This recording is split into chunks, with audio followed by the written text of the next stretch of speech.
Thank you very much for being here tonight. I'm John Leckley and I'm the MSD Engineering Director. And we want to continue the series of public meetings we've been having with the community. This is at least the third or fourth we've had with this specific area neighborhood. And we want to talk about some specific projects that are coming in your neighborhood. And the main reason we're here today is that, yes, the rumor is true. We are changing our original scope of work, and we are to present an innovative alternative to the basins we're calling the Ohio River Tunnel. So tonight we're going to give you basically an overview of our intent, what we are going to talk about, what we're going to present tonight. We're going to talk about the tunnel project and some of the conceptual layouts. Please understand that this was board approved last Friday at our board, so this is about as hot off the press as it could get. We are very conceptual. We can show you some general information. As we move through it, we will continue these meetings and we'll come back and talk more of the details with the community. But we are at the very initial phase of this project. And then we will talk about our next steps. So ultimately, everybody is familiar, I hope, with our consent decree, all the meetings about the basin projects. There's 3 projects that are in this area that are along the Ohio River that are controlling CSOs into the river. And those are represented by the red circles that are on that map. If you start to the west, you have the 13th and Rowan Street Basin. In the middle, the Story and Main Basin, as we call it. And the farther to the right, or the east, is the Lexington and Payne Basin. These are all basins needed almost 40 million gallons worth of storage that is in place to prevent CSOs. CSOs are the combined sewer overflows. In case we haven't been in some of our previous meetings, these are permitted during rain events. They allow diluted sewage to go out into the river. Every one of those dots you see on that map represents a sewer that is overflowing into the river during rain events. During dry weather, they operate normally and the flow is treated at our treatment plants, but during rain events, they exceed and millions of gallons of water get into the river. The consent decree, the EPA came in place and said, we need to mitigate that, we need to control that as much as possible, and that is the reason we put the basins in place.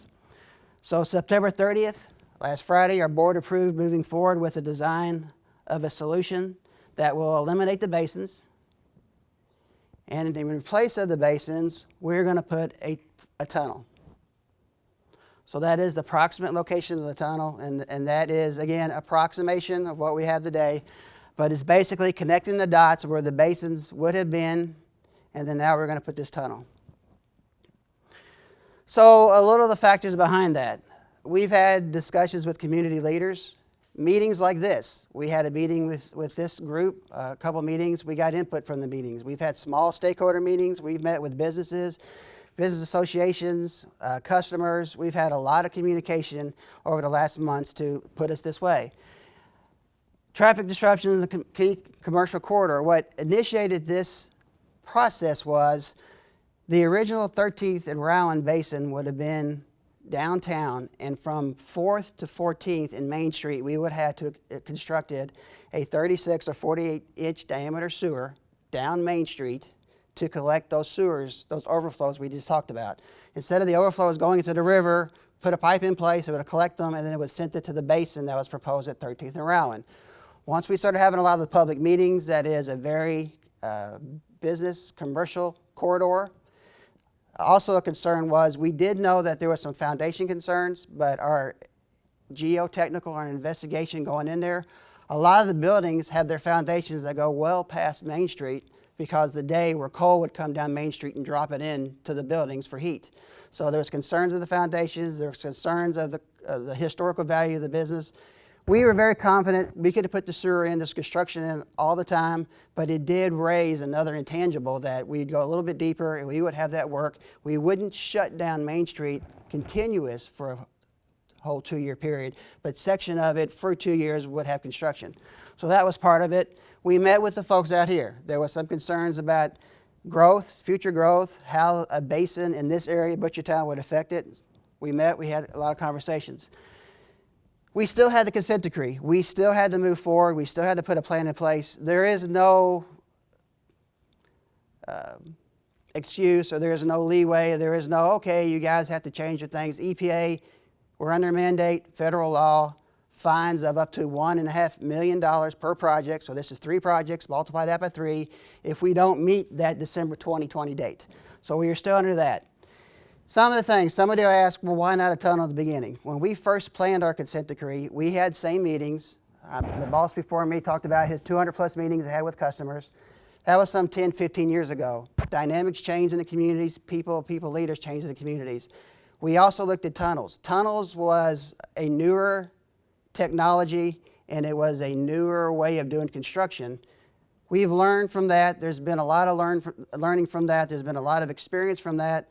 Other cities are now doing tunnels. Lexington, Indianapolis, Northern Kentucky, DC. There's a lot of doing tunnels, and what that's done is the more that have been done, the more we learned, the more experience, the more technology got improved. It made the tunnel technology not quite get down to the same price as the basins, but get more in a range to where let's start talking about it. And then it just eliminates some of the challenge of construction and final use planning. The farthest east basin was going to be at our Lexington and Payne property. It's the River Meadows property today. There was significant challenges working with the property owner as far as acquiring that property. There was also, it's a brownfield site. So there was a lot of very strong regulations of what you can and cannot do with a brownfield site. Brownfield site is contaminated. It had petroleums, it had arsenic, it had heavy metals, it had a lead, it had a lot of things in it that you cannot let recreational use. So a lot of our basins that we are burying and putting at grade, we're talking with some communities about what can we put back there. Gardens, parks, recreational facilities, we could put all kinds of things. Well, that's a situation to where you could cap it, but it's very limited to what you can do. Like for example, once it's capped, 18 inches of soil, you can't plant trees after the fact because you can't cap and get into those bad soils. So even though it did seem and appear that we were going to put it in the basin, we were going to bury it, we may reclaim the property, there was very significant challenges associated with that we now can avoid. So this is a lot of the input I just talked about was obtained from 2 meetings we've had here. Those are some of the dates where we came in, we talked about the basin. We had an orientation meeting in January. We followed up with a conceptual design. We showed what we were talking about, the above ground, above grade basin, some of our options. We got a lot of feedback. We were told, go back to the drawing board and see if you can come back. Well, that's what we've done. So the concept. Basically, we would have had 3 basins with a combined storage of 32 million gallons. So what we're doing is we're replacing, just imagine it's still a box underground storing stormwater, combined sewage when it rains, so it won't go out to the river. But we have changed those 3 basins into a long tunnel over 13,000 feet, 20-foot diameter, and 200 foot deep. A lot of people ask, the depth of that is that we got a lot of rock information, we got a lot of soundings, and that was another thing that is questionable. You have to have just the right rock, you have the right situation to do a tunnel. Well, our geo and our work, we've done some borings around the area. We got what our engineers are telling us is very good rock for this type of work. We'll be 200 foot deep, there'll be 40 to 80 to 100 foot of rock on top of us, varying depth. So this is a project that'll be down, it'll be below grade. It'll be very, a lot of the work on the tunnel itself, public won't know we're even down there doing the work. So this is the preliminary alignment. As I mentioned, those red dots are the CSOs that now discharge into the river. We have to intercept those and collect those. We are right now, and please, this is very conceptual, but following the I-64 corridor until you get past 65, and then as you go, that farthest red dot where you see Washington Street is where the CSO 20 is, or the Story and Main Basin would have been in that area. And then the farthest dot on the right of the screen is the CSOs and where the River Meadows property along Lexington would have been. So every one of those red dots, we have to pick up, we have to ensure the flow doesn't get into either Beargrass Creek or get into the Ohio River. And we have decided to do that with the basin alternative. With the tunnel alternative. So let's talk about this in a little bit more detail. We'll go down the projects. The first one is the Lexington Payne Interceptor, and some of the facts about that. These are going to be smaller, up to 120 years. we have to get those interceptors, we have to get them to the tunnel. So this will be some work. It's approximately 5,000 feet. This work would have been done whether it was the tunnel or the basin. So this is nothing new. We had to collect all those overflows and get it to the tunnel. They would be 9 existing CSOs will be collected and conveyed to a spot to where the Lexington Payne tunnel would have been. And the next slide, is just the map. And this shows at the far end where that one star is, the bottom yellow star, that is roughly the location of where the one basin would have been off Lexington Road, the Lexington Payne Basin. And what we mean by a drop shaft, these tunnels are deep, but you still have to have access to operate, to maintain, to get into them if need be. So these are shafts that will be constructed, but they're not much different than a larger manhole. So you'll have a manhole lid cover, you might have a grate, but this will be one small access point that is yet to be determined. But there'll be a few of these along the tunnel so that if there's issues and we need to get and do some maintenance. This is a gravity tunnel. We hope that it'll always work by gravity and it'll flow down to the spot and then be pumped out, and I'll show you that in a bit. But you have to prepare to have entrance and get into it. So that's what the drop shaft means. It's just nothing much than a glorified manhole, is what if you've seen probably on your property or near your property today. So there'll be one of those drop shafts where the one basin would have been at the Lexington Payne. That's the interceptor I mentioned, approximately 5,000 feet. That's a general location. We haven't yet confirmed its actual alignment or the actual design. Like I said, we just got approval for this last Friday, but somewhere along that stretch of the creek, we will have to build an interceptor that'll pick up all those 9 CSOs, send it to that pipe, which will be a shallower pipe, and then send it to the tunnel. The red line represents the tunnel as we showed previous. And then you can see this even shows a little bit of the site, the CSO 20, which is the drop shaft, the yellow star at the very top of the screen. That's the Story and Main site. So that's the property, that was one of the other basins. So the Story and Main connector sites, this one's pretty simple. The Story and Main site was selected for the basin at purchase because we already have a pump station, combined sewer, flood pump station there that handles the sewer and the combined sewer overflow from CSO 20. So we will utilize that site. That site will be available for us during construction activities. We will have it. We will have our drop shaft there I mentioned. Once we're done, that'll be on ground. You won't notice anything there other than, like I said, a glorified potential manhole. The property there's things that can be done with the property after the fact. We haven't determined anything other than there won't be a basin there. We will be below ground. And the only thing we have to build on this one, if you go to the next slide, all we have to do here is build a small interceptor line. Our line that's going up through here is very close. Again, like I said, the pump station that's there at that intersection right across from where we're going to put the basin is also where the CSO is. So we just have to have our tunnel go somewhere in the vicinity and build approximately a 200-foot line that'll connect that CSO to where the tunnel is ultimately going to be. So at that site, no more basin. So this is the site that affects this neighborhood.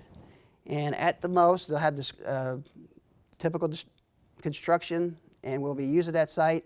But again, with the tunnel and the tunnel effort, the significant work in the tunnel activities is going to be below grade, about 200 foot deep. Can I ask a question? Or, yes. How long will that construction at that site take, do you think, roughly? Well, the question was, how long will the construction at this site take roughly?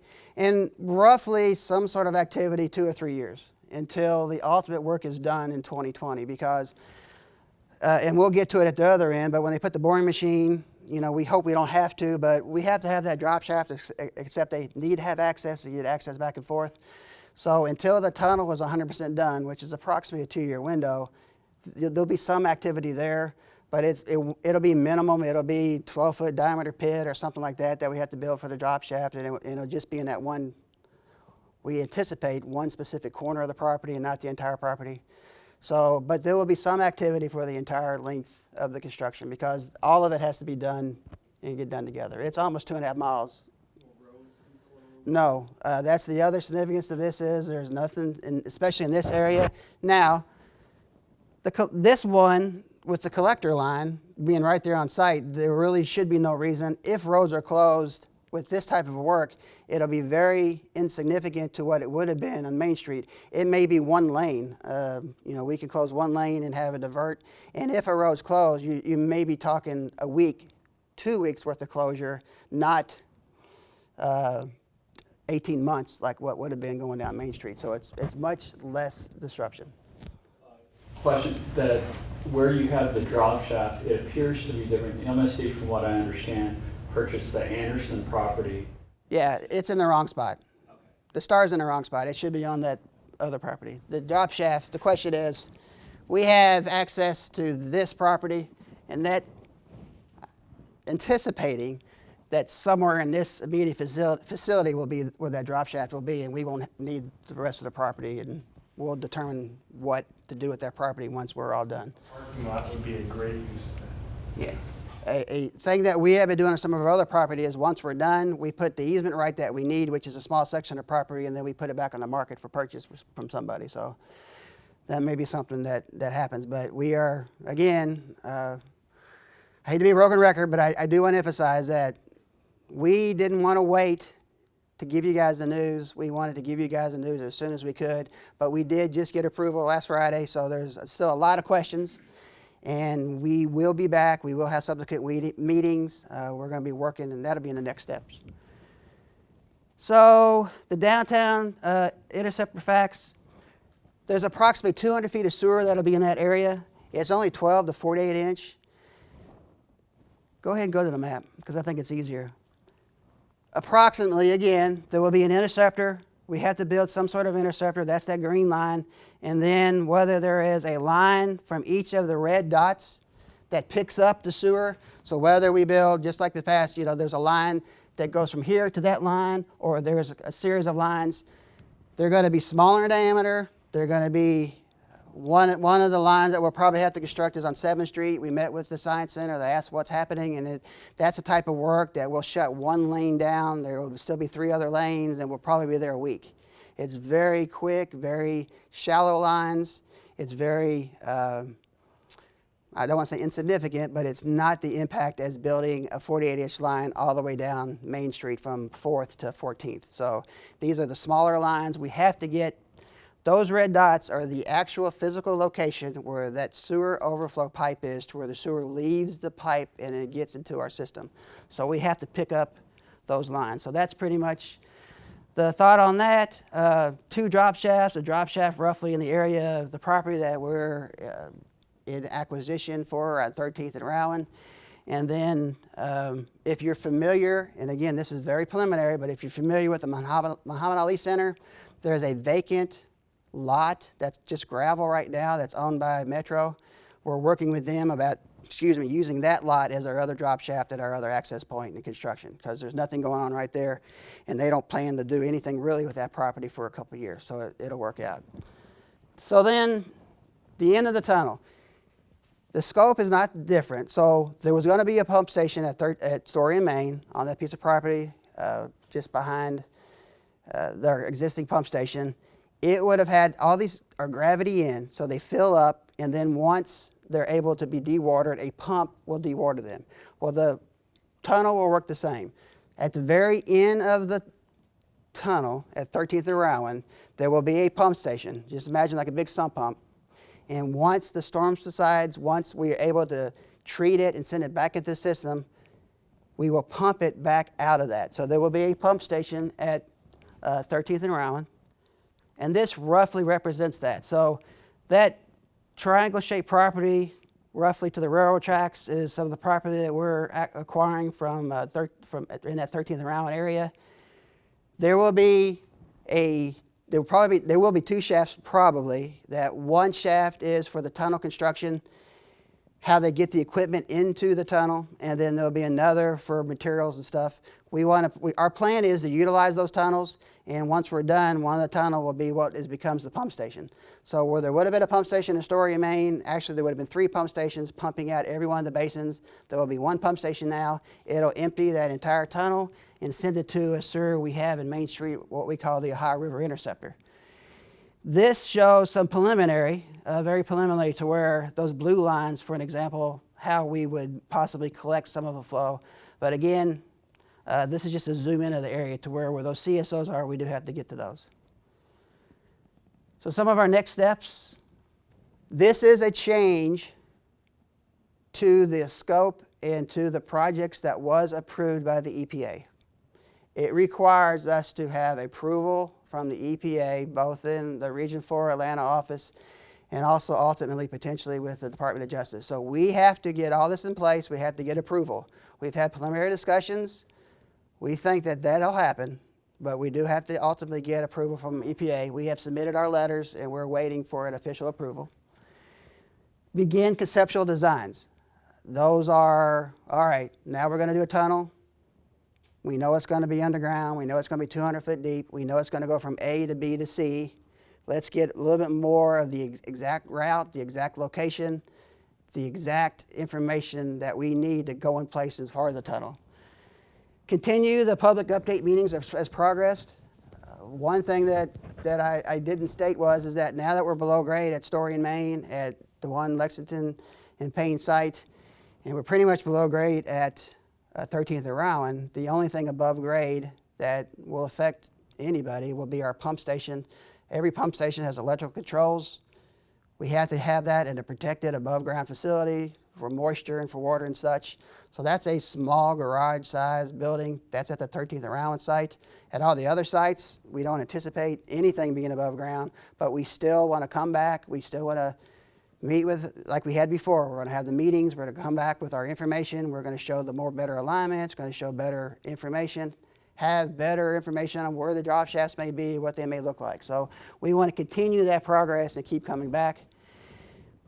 And ultimately, we have to maintain our consent decree deadline. We are not going to get an extension on that. EPA has made that pretty clear. The thing about this project is we potentially can bid it into 4 projects. We could have the tunnel project, the pump station and force main project, and then the 2 areas where we're doing the collector line projects. We can get our design teams working together and get that going at the same time. So we are confident. We wouldn't have recommended or moved down this way if we didn't think we could put this all in place and have everything going and still meet our consent decree deadline and have a project that's going to be beneficial for everybody. So this is just some of the schedule. The Ohio River Tunnel, we anticipate construction start early summer of next year and be done in spring of 2020. The Lexington Payne CSO Interceptors, sometimes summer and then fall. The Story and Main Connector, the work is roughly that spring to the winter of 19. So you see that's not even a year. So that's your question of where we might be in the area is roughly in that mid to late spring to winter. So that's 8 or 9 months of construction activity in that specific area. Downtown, the downtown area is some of that construction, and then the Brown Pump Station and Force Main is in that window. So what we thought, we've heard a lot of questions, so we threw some up, being proactive. Sorry if we've stolen your question, but that's okay. One of the questions is that the River Metals recycling property that I talked about, the brownfield site, will we be purchasing that? The answer is no. This eliminates the need to purchase that. This eliminates the need for us to have to worry about what we can leave behind with the brownfield site. I know a lot of people think, well, this is a great opportunity to reclaim a site, but as I mentioned before, when you claim sites, you have to cap them to prevent access to the contaminated soils. And typically that means you go into the site, you remove all the trees, you cap it, you make it a big field, and you're very limited on what you can do after the fact because you can't dig into that cap because you get to the contaminated soil. So you're limited, there's a lot of headaches. We don't have that anymore. What was the impact to the neighbors during construction? We hope very little. 200 feet deep, you probably won't even know there's construction or activity. I would bet you would not know there's construction activity going on. This is a tunnel, it's an auger machine. It augers, it removes the rock, what we propose or what we project on one of the options. So the blasting that may have happened with some of the rock removal on the basin won't have to happen. We feel, except for those smaller collector lines, which I mentioned, but a lot of those, I'm sure you've been inconvenienced by MSD fixing or repairing a line in front of your business or in front of your home because we had to. But we were there, we fixed it, hopefully at a short period of time, and we came out. Most of these collector lines will be activities like that, where we could get in and actually do that construction, be in and out. For example, the one I talked about at Story, Maine, if it's only about 200 foot of line, you could do that in a day. So it's very minimal, and it's very get in and get out. There may be some, it would only make sense to come in and do final paving, for example, until it's all done. So there may be some stuff like that where we were there, but as far as the actual disruption and what is happening as far as construction activity, there should be very little. Will there be any visible above-grade structures? We believe the only above-grade structure will be at 13th and Rowan, based on our information and our design we have today. As far as the other sites, I mentioned the drop shafts, glorified manholes, big manhole lid or an access hatch.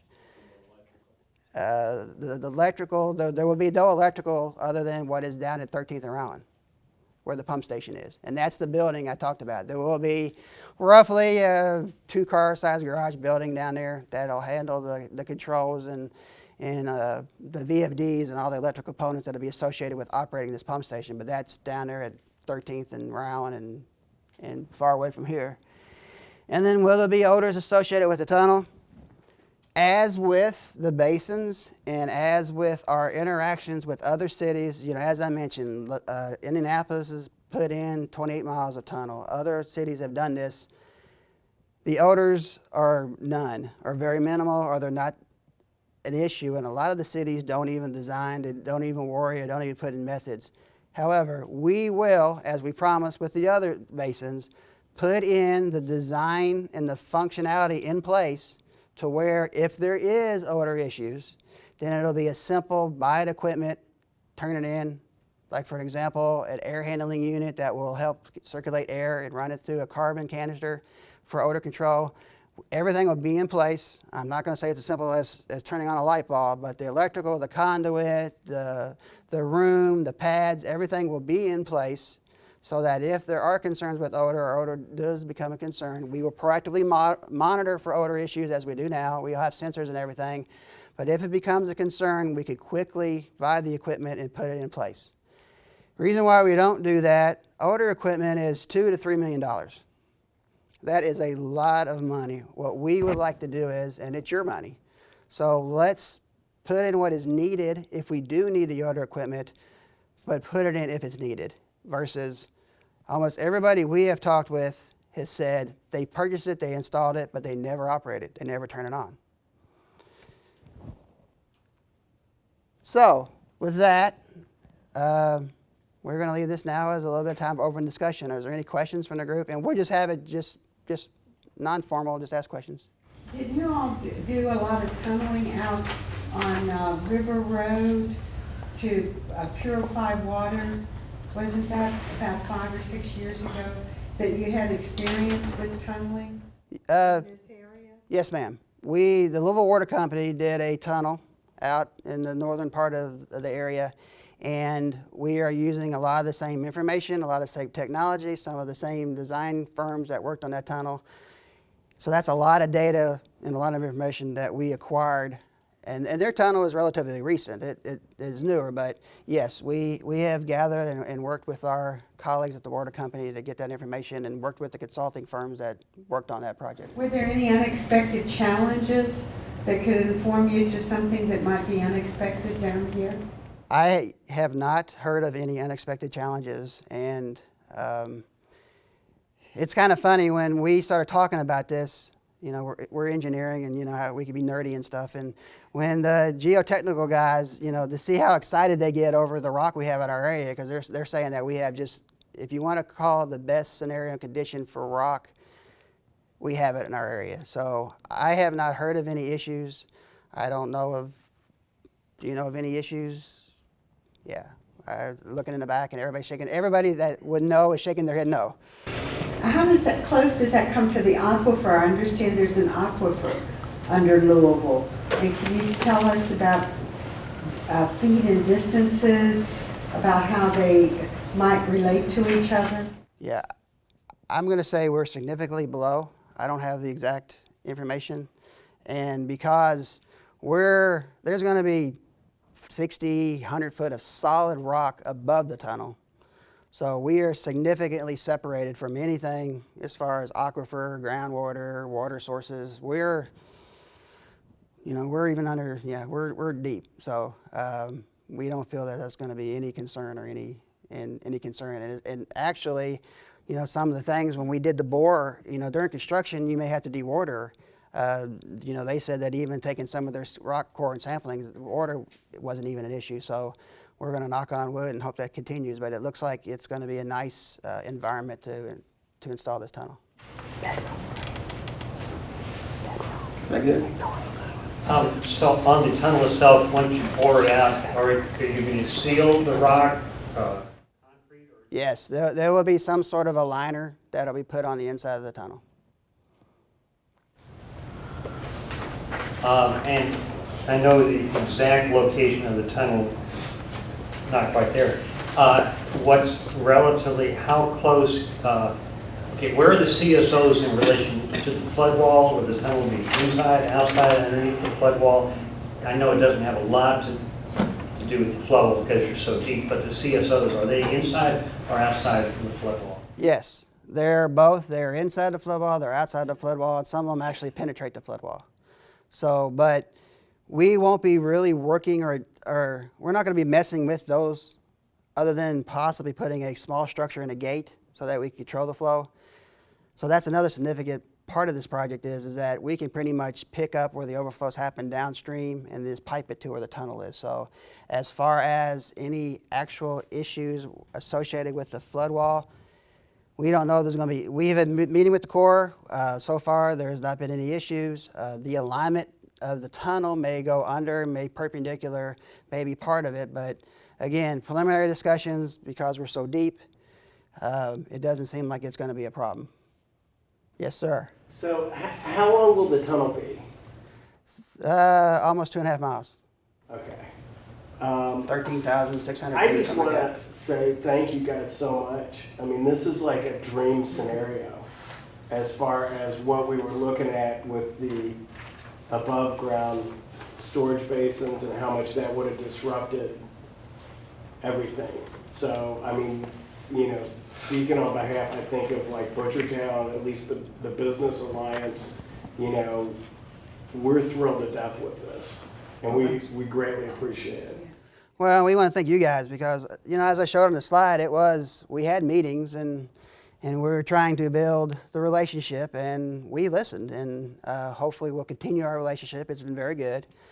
So I want to say the same to you guys. Thank you for giving us input, giving us information and giving us a way to come up with a solution that's going to help everybody and we can move forward and we can continue this relationship and, you know, as somebody said, think 22nd century for a change and maybe be a little bit more future thinking and don't give anybody credit on that. But yeah, we want to thank you guys because it's been good to listen to y'all's input and even a small group can come together and come up with something. I'm sorry I had to come in late, but will this affect the Jim Porter's? This will not affect the Jim Porter site. That's going ahead. Yes. And then it won't have any effect on the one over on Logan Street either. No, this will not affect that one either. But it picks up the other small ones that we're going to be in. Now, and then the one on Drescher Bridge. This won't affect that one either. Yeah. There are actually, it was hard to tell, but it's in this watershed.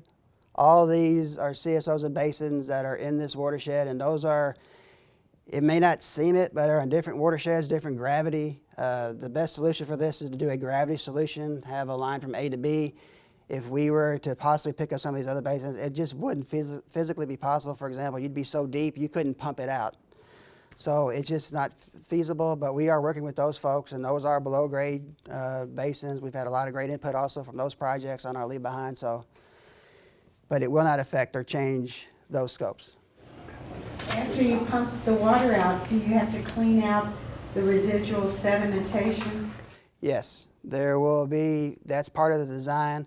We'll have to put in place, we hope to put screening and collect things at the CSOs at a shallower depth before they get into the tunnel, but we will still have to do something, and whether we have grinders in the tunnel, or we have screens with lifting mechanism, those are things we haven't designed 100% yet, but absolutely, we'll have to, that's what I talked about, those drop shafts. We have to have the ability, if we need to clean it, if we need to do something, to get into the tunnel and work on it. Now, I will say, it is combined sewer, but it's approximately 90% stormwater. So what we're hoping, and the reason other cities have not had to use odor control is that it's highly diluted, it fills up, and then that flush goes and gets treated at the plants, and there's not a lot left behind to cause issues and odors. Moving away from the basin, our idea, any staging, and that is minimal or not expected. I would imagine that we will utilize that property that we have purchased in that area as some sort of construction staging. It's only going to make sense. As far as the big boring machine and that activity, that's going to be below grade, and no, it won't be there. Now, I can't say something may happen. We have to use that drop shaft or that access shaft to pull stuff out, or I mean, I can't guarantee, you know, the machine may break and we have to take parts in and out. That's another reason of having that drop shaft during construction. But there'll be a clear reason. It'll be, and if anybody says, what are they doing? We could say, well, the machine broke, we're going to repair it, and we think we'll be done with this activity in X days or something like that. It won't be the, you know, the other thing is we won't be impacted by weather like we would have if we did a significant open construction, or we even did a significant linear line construction. These smaller line works, you could look at the weather and you could even do the work, especially if it's an asphalt during this type of weather. So that's going to be a benefit to where, you know, we feel that this will be a much less impact all around to everybody. The biggest part of any activity in the biggest staging area, because of that's our first access to the tunnel, and it's also where a lot of the other work we'll be doing with the pump station is going to be down at 13th and Rowan on that property. That's where you'll probably see the most activity.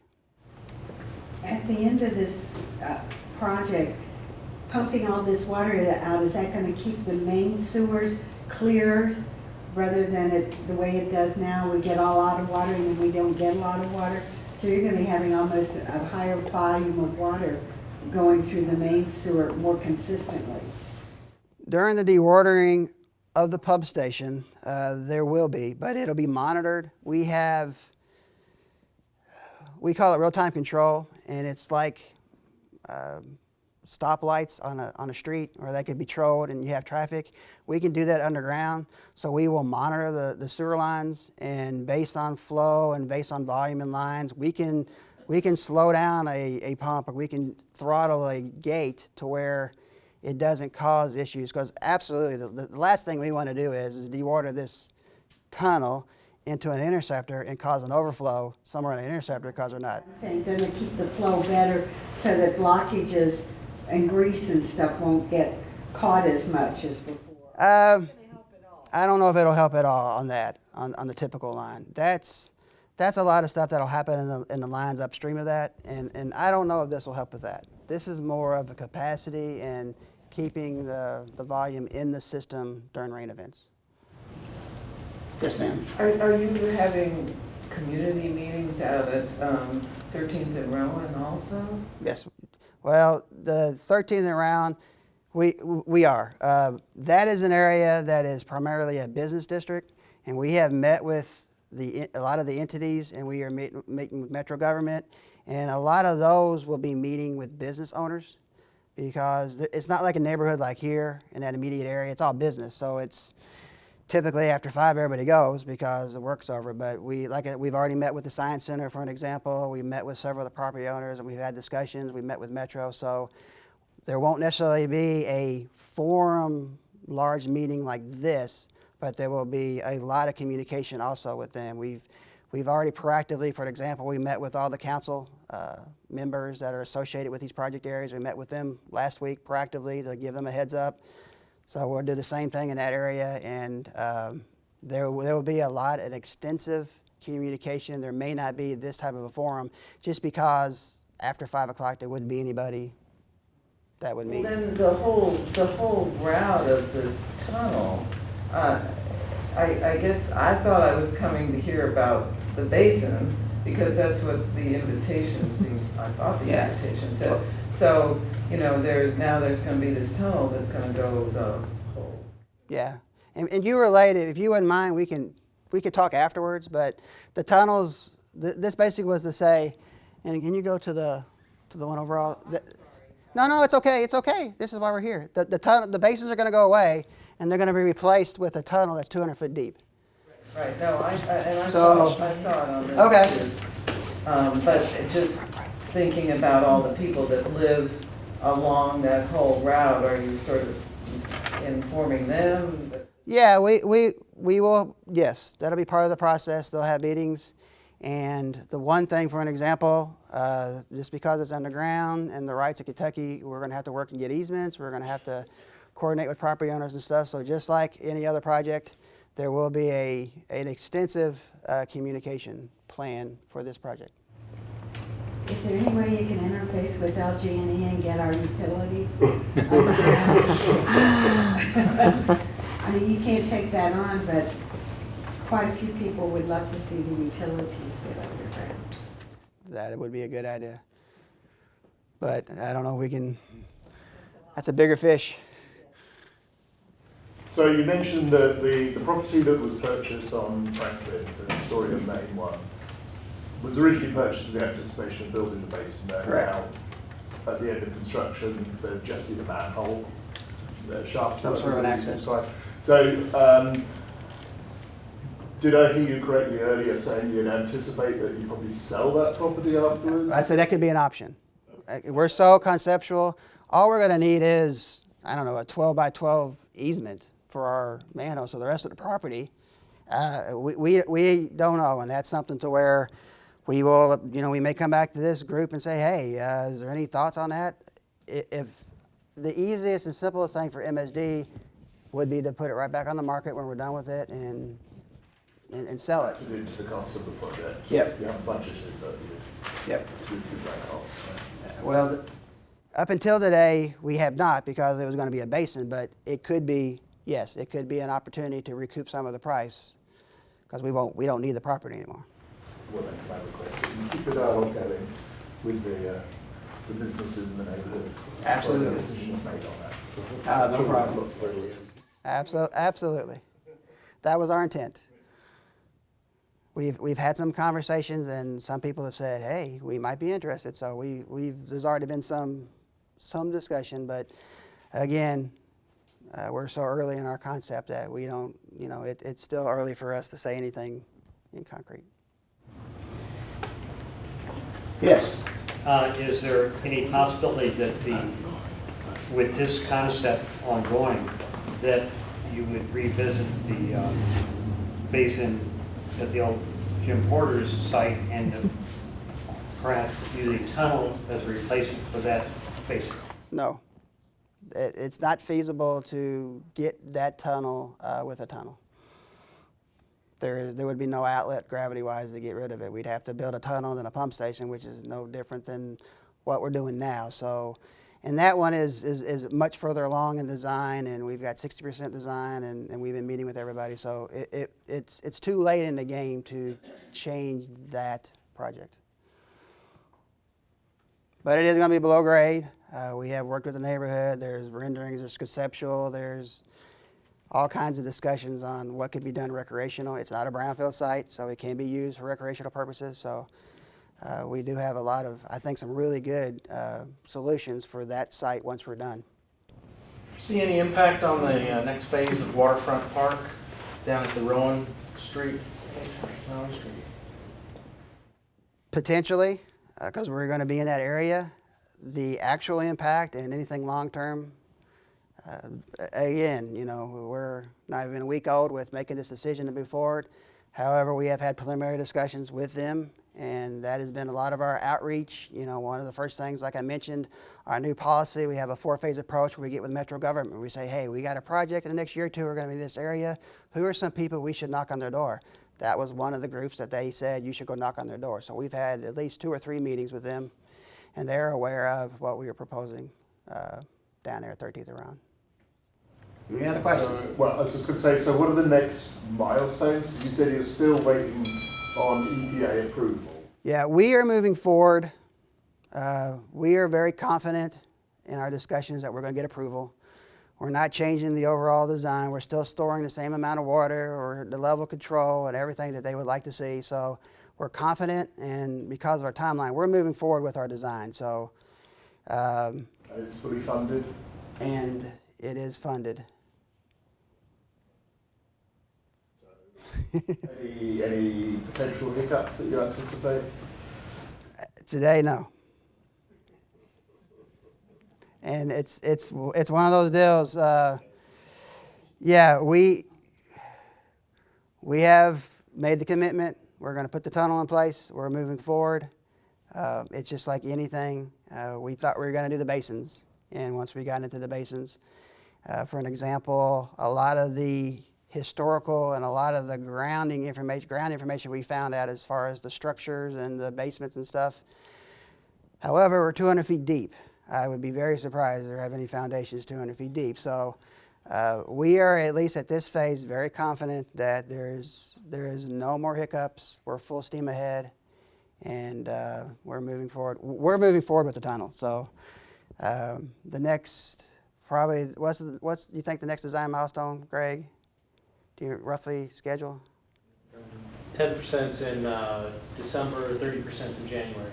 Okay. Design. So it looks like the first of the year we'll have more information, 30% design, and coming back to where we can have more of our meetings like we're having today, and show you more concrete what we're doing, what we found, and what we're proposing is for this area. Yeah, our commitment is we will continue that. Even though it's not a basin anymore in your area and very minimal, our commitment is we'll continue the meetings and we'll keep coming back and showing you what we have, showing our schedule, have a little bit more, maybe some pictures of what drop shafts may or may not look like, and some of that stuff, so you guys won't have any surprises, hopefully, on what we're planning to put in place. Thank you. Thank you Very very much. appreciated. It's terrific. Anything else? Awesome. Well, with that, again, I want to thank you guys for your participation and for being here, and be safe.